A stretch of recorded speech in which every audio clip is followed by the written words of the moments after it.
Assalamualaikum warahmatullahi wabarakatuh. Perkenalkan, saya Lam Sakdir, Ketua Lembaga Bantuan Hukum Sipakatuwo.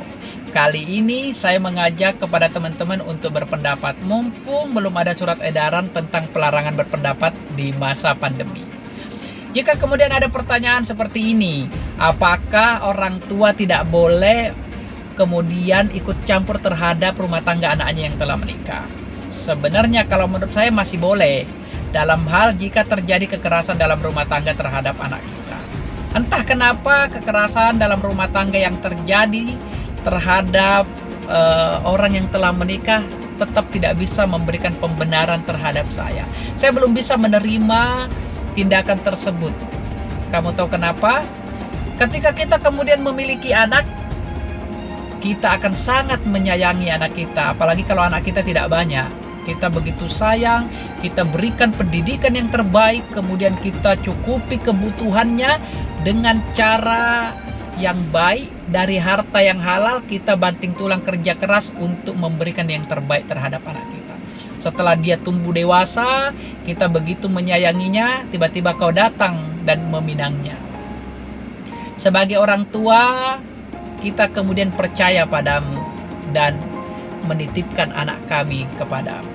Tiba-tiba di dalam atau di tengah perjalanan rumah tangga, kamu melakukan kekerasan terhadap istri. Tentu kita selaku orang tua tidak akan pernah bisa menerima itu. Kamu tahu kenapa? Karena sayang kami terhadap anak, kami besarkan, tidak lantas memberimu hak untuk menyakitinya, walau kau suami. Jika kau tidak mampu untuk mendidikkan, kembalikan pada kita sebagai orang tua. Kau tidak punya hak untuk menyakiti. Apalagi hal-hal sepele, misalnya tiba-tiba kau minum hingga kau ditegur oleh istrimu, kau menyakitinya, atau tiba-tiba kau berjudi, atau kau menggunakan obat-obat terlarang, atau kau selingkuh dan sebagainya, sangat tidak terpuji. Oleh karena itu saya menghimbau juga kepada seluruh orang tua agar selektif dalam memilih calon menantu. Jangan karena kemudian baju dinas dia datang hingga kau langsung menerimanya tanpa syarat. Jangan karena tampangnya yang ganteng hingga kau kemudian hilaf dan langsung menerimanya dengan begitu saja. Penting untuk melihat bibit bobot bebetnya. Karena kehidupan rumah tangga endingnya bagaimana suami bisa membimbing istri. Bukan bagaimana perhelatan akbar digelar dalam resepsi, bukan kemudian apa pangkat suami itu, karena itu bukan jaminan. Banyaknya perhelatan yang begitu besar dengan jujuran yang begitu tinggi, hanya hitungan hari bisa kandas dengan alasan dijodohkan. Banyaknya kemudian pangkat yang tinggi, pernikahan tidak lantas memberikan banyak kebahagiaan karena ternyata suaminya punya banyak uang hingga memiliki istri di mana-mana. Oke, tidak masalah kalau istrinya menerima. Kalau kemudian istrinya tidak terima, kemudian suaminya merasa punya power dan menyakiti istrinya, maka selektiflah memilih menantu. Karena di Kabupaten Tarabumbu kasus seperti itu sangat banyak sekali.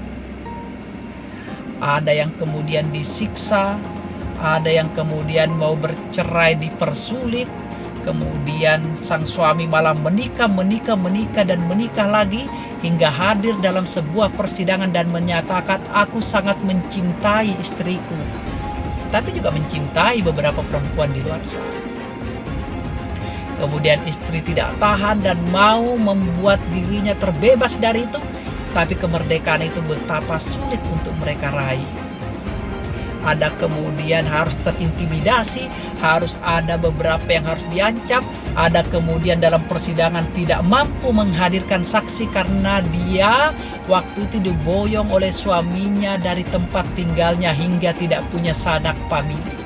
Tetangga terkadang juga tidak mau ikut campur dalam rumah tangga walau tetangganya sudah kesakitan berintih-intih untuk minta tolong.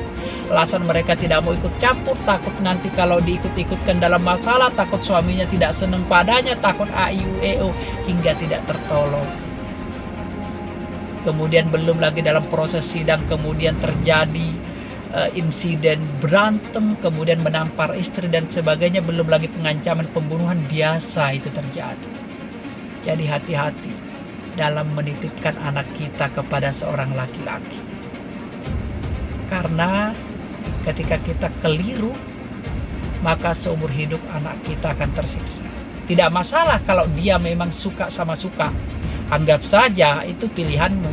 Tapi bayangkan ketika kita menjodohkan anak kita, maka kita akan memasukkannya dalam neraka dunia yang tidak pernah kita inginkan jika kita mengetahui.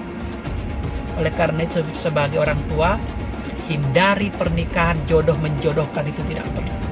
Tidak perlu menikah mewah, tidak perlu kemudian harus jujuran mahal hingga memaksakan kondisi dan harus ngutang sana sini. Tidak perlu. Menikah adalah sunnah Rasul. Simple untuk melaksanakannya, hanya saja budayanya yang begitu mahal.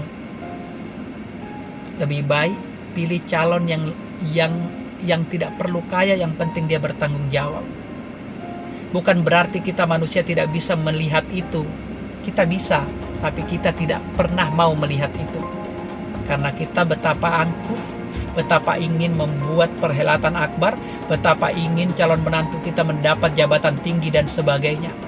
Hingga kita lupa bahwa tujuan menikah adalah menuju ridhonya, bukan ajang gengsi. Mungkin itu yang dapat saya sampaikan.